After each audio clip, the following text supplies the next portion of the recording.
What's up, guys? Welcome back to iCkEdMeL, and we have an update press conference from the mass shooting that we covered earlier today. So tune in. Hello, I'm Sheriff Don Brown, Catawba County. First, I want to share my deepest and sincerest condolences to the family and friends of the deceased. Second, I want to say I'm sorry. I'm sorry to everyone that has been affected by this senseless act of violence. To include the families in this neighborhood, I've talked to some of the folks here and they are horrified with what has happened this morning. The response of our law enforcement partners, Hickory Police Department, EMS, the North Carolina Highway Patrol, the North Carolina State Bureau of Investigations, the Federal Bureau of Investigations, the ATF, has been nothing less than remarkable. I want everyone to know that we are going to work together tirelessly and diligently to identify the individuals responsible for this act. It is times like this that partnerships and relationships with our community and our law enforcement is so important. I'm going to defer to Major Turk. You guys might remember 12 people shot in this mass shooting, no suspect, and it was a house party. How did they not have a suspect? Thanks, Sheriff Brown. Wow, you know. I'm Aaron Turk. I'm a major with the Sheriff's Office here in Catawba County, also the Public Information Officer for the Sheriff's Office. I'll offer some information to you about what brought us here, the current status of our investigation, and where we're anticipating going with that investigation. You'll probably have some questions after I offer that. We're going to have some other speakers. Just let those speakers finish first, and then we'll take your questions at the end. So last night around 11 p.m., we received a noise complaint from the residents that later suffered the shooting incident. Our deputies responded to that complaint, addressed the controlling parties there at the residence about the noise, and left a short time later. At 12:45 this morning, the same residents, we received multiple 911 calls about a shooting. Those calls reported multiple persons being shot at the location that's down the street here. When our deputies arrived, also Hickory police officers arrived, they discovered what ended up being 12 people shot. One of the 12 was deceased on scene. Another of those 12 was critically injured and is presently at the hospital in Charlotte, or one of the hospitals in Charlotte. The others were treated at area hospitals. Some have been released. Others are still receiving treatment. We have partnered in this investigation with the State Bureau of Investigation here in North Carolina, as well as the Federal Bureau of Investigation. Those agencies are helping us process the crime scene, generate leads. As everybody knows, this day and time, there's a lot that goes on in social media. They're helping with that, and you'll hear more from the FBI on point about that in particular. We have many investigators that are down the hill at the incident location, still working on the scene, still generating leads. As the sheriff said, we are certainly hopeful to find those that are responsible and bring them here to justice. Again, I'll come back and answer your questions as we go through this further. Thank you. Good afternoon. My name is James Barnacle. I'm the special agent in charge here in North Carolina FBI office. The people of North Carolina should be able to enjoy a spring evening. Unfortunately, violent crime came to the countryside here. It impacts people all over the United States. The FBI's #1 priority is to crush violent crime. Whether we are doing that in partnership, as we are doing here, supporting our local partners, Catawba Sheriff's Office and the State Bureau of Investigation, or the FBI when we lead investigations, make no mistake, we will mitigate the violent crime problem here in the United States, and in particular in North Carolina. What we're doing in this particular situation is we are supporting this investigation. We are bringing resources. We had victim services specialists meeting with victims of the shooting last night. They are at the hospitals meeting with victims. We have FBI special agents helping with leads, investigations, and processing the crime scene. We have evidence response teams. They are here on site as well, and they are taking pictures.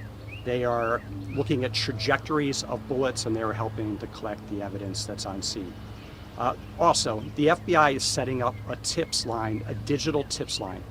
Anyone that was at this party should go to the FBI.gov website, and there will be a digital tips line shortly. We're going to do a press release as well that'll have that information for you all. Anyone has any information, anyone that was here last night, should call 911 or call the FBI at 1-800-CALL-FBI. We'll take questions later, but I'd like to turn it over to Special Agent in charge of the State Bureau of Investigation. Yeah. Good afternoon. My name is Angie Key. I'm a special agent in charge of the SBI. I'm out of the Hickory District Office, the Northwestern District. Our agency was requested by the Catawba County Sheriff's Office. We are providing crime scene assistance, investigative assistance as far as interviews. We've had our intel folks step up and provide assistance with that as well. We're continued to help with this case as far as assisting local, state, federal agencies.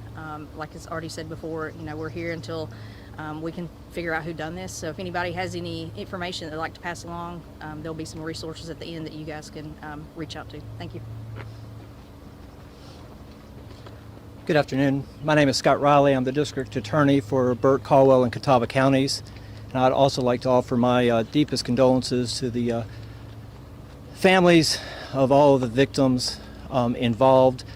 They have all had their lives just drastically altered and changed forever by this senseless act of violence. And I would just like to thank all of our law enforcement partners for their very swift response and working tirelessly around the clock to investigate this tragedy. I have full confidence in their abilities and that they will hold and bring the people responsible to justice. Thank you. All right, we'll take any questions now. Glenn?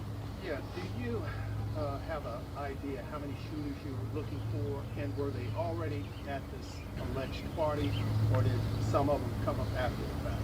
Our investigation indicates more than one shooter was involved in the incident.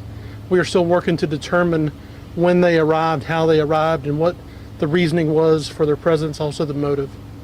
Were they shooting at each other? We're not releasing that information at this time. Just to confirm, there haven't been any arrests yet, and could you speak to the difficulty in trying to piece that together and find people to hold responsible for this? No arrest at this time as of this briefing. It certainly, in circumstances where there's a large gathering of people that have come for some common event like a party, nobody lives here, no one's local to here, they all leave. Mm-hmm. We're trying to track those people down. We've interviewed a lot of people this morning, about 70 or so. Still looking to interview more people that were here.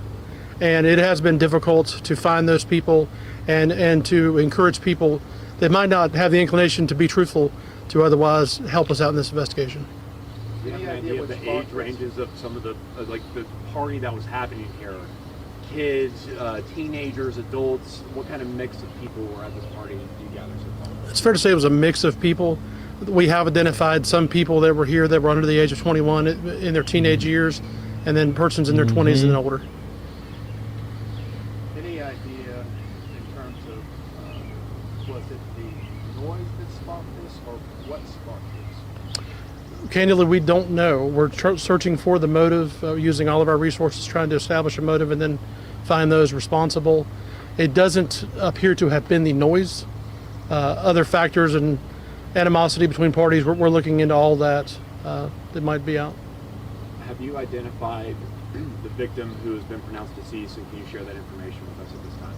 We have identified that person. I'm going to send that out in a release on email just as soon as we finish, so I can make sure I get all of that correct for you. Any reason to think this is linked to any other crimes that y'all have been investigating in the past, any other criminal elements? Because a lot of these things kind of end up meshing together. We don't have any specific leads as I stand here that would take us in that direction. We certainly have not ruled that out, though, and we're looking at every possibility. Given the number of agencies that are involved and the numbers that are actually focused on the crime scene, can you talk about how complicated a scene is it, and how challenging is that going to be in terms of resolving this case? In my experience, this is a complicated scene. It spans several separate individual pieces of property. I would say it's larger than 2 acres in total sum, and both inside and outside crime scenes. And we still have the SBI and the FBI processing the scene along with our detectives, and we anticipate them being here throughout the evening, possibly into the night. Are these people shooting at each other at close range, or was it much farther apart, or was there a variety there? It was varying distances. Can you provide any details on the weapons or weapons used in the shooting? There were multiple weapons used. We're not releasing specific weapons at this time. We're Multiple hopeful weapons. that those that might have that information, only they have it, we'll try to get it from them. Can you say whether some of those were long guns? We believe some were, yes, sir. How many shots fired would you guesstimate? We are still recovering shell casings and trying to piece that together. As I stand here, more than 80 shots were fired. Just to reassure neighbors, would you say this was a targeted incident, something that happened between two parties, and not something that was just a random act of violence? We don't believe that this was random in a circumstance that might endanger the community. All that we can see right now from the crime scene and the leads that we're following, it seems to be that those that initiated the shooting were focused on the folks at the party. How frustrating is this to try and piece this together? So many people here, so much senseless violence. How frustrating is this? It's definitely frustrating from an investigative perspective, but again, the important thing for us is to find those responsible and to bring them to justice. We will spend days, nights, weeks, whatever it might take to find those responsible and hold them accountable. Can you just kind of speak to emotions to have something like this happen in your jurisdiction? I'll let Sheriff Brown talk on that. Emotions that we might be feeling. Sure, absolutely. It's again, it is frustrating. This is not a common act or an incident that occurs here in Catawba County. We live in a great community, and this is something that is extremely rare. Again, I talked to some neighbors here. They are visibly upset, and to our staff that works these types of cases, it's very difficult. It's taxing on them. They've been out here all night. We're calling in other resources, and it's just it's emotional to everyone involved. But for me as the sheriff, my responsibility is the safety and security of our citizens, and that's what bothers me the most, is when we can't prevent something like this, and all we can do is find the people responsible and hold them accountable. There's a lot of teachers who have commented on our social media page concerned that their students might have somehow been subjected or witnessed to this violence.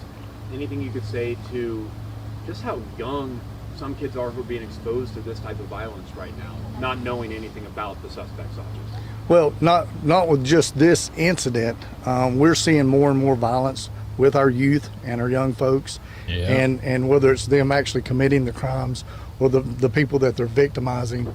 So it certainly has an effect on those folks. And as Major Turk said, I think it was D.A. Riley said that these people's lives have been changed forever, and it's memories that they're going to have that's going to affect them for the rest of their lives. You guys mentioned the noise complaint earlier that you responded to. I'm just curious, was there anything leading up to this that you guys have had to address to come down here and talk to these folks about that might have given some hint that something like this might be possible? I'll let Major Turk address that question. Nothing we've identified so far that we think is a direct link to this incident. We did again address a noise complaint issue at that home. I believe it was loud music earlier in the evening. We can't find a direct tie from that call to this. The people that were supplying the music turned it down, and we can't find a link right now. Last question. Just to follow up on that, I'm assuming that is not an unnormal occurrence. Law enforcement get called out for a noise complaint. You can't predict what's going to happen afterward, right? Yes, those are regular calls that we receive, and again, we're not finding a link from that call to this right now. Thank you very much. All right. Thank you guys for joining me. And I've been working on adding stuff to the website. So we have the regular main channel, iCkEdMeL content right here. I just added iCkEdMeL clips, so it's easier to keep track of. If you're not sure, you just want to come to the website, a one-stop shop, you can check out what I've done on iCkEdMeL clips. You can check out what I've done on the main channel. So check out iCkEdMeL.com, and also please sign up to my mailing list. Trying to get to 1,000 email subscribers. I'll do a giveaway. Peace.